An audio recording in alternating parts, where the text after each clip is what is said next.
rice provided to beneficiaries under the National Food Security Act in the remote areas of Manipur is sold at higher than original cost of ₹3, it has been revealed.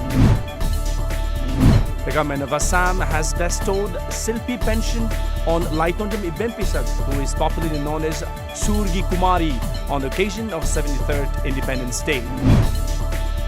A woman was injured when police fired tear gas shells during a torch rally at Singjangmei in Imphal West last night. The rally was in protest against the death of baby Sana. The torch rally was carried out in various parts of the state despite obstruction given by the police.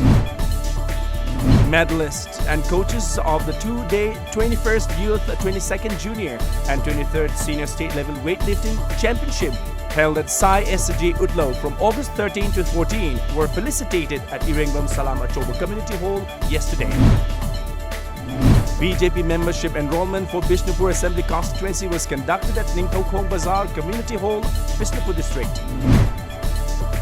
East Arunachal MP Tapir Gao allayed fears of the people of Arunachal Pradesh that the abrogation of Article 370 will have an implication on the northeastern region, which is protected under Article 371.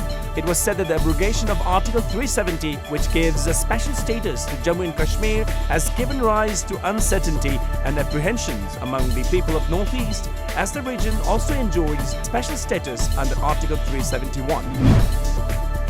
Indian government helps Bhutan to generate hydropower, plunging downstream people. Prime Minister Narendra Modi, on his second visit to Bhutan, inaugurated the Mangdichu hydroelectric power plant in Thimphu on Saturday. Modi also launched dams to commemorate 5 decades of Indo-Bhutan hydropower cooperation. Members of different organizations and individuals of Sikkim have come together under a single platform of Citizens Forum of Sikkim in a protest rally demanding resignation of defected legislators yesterday.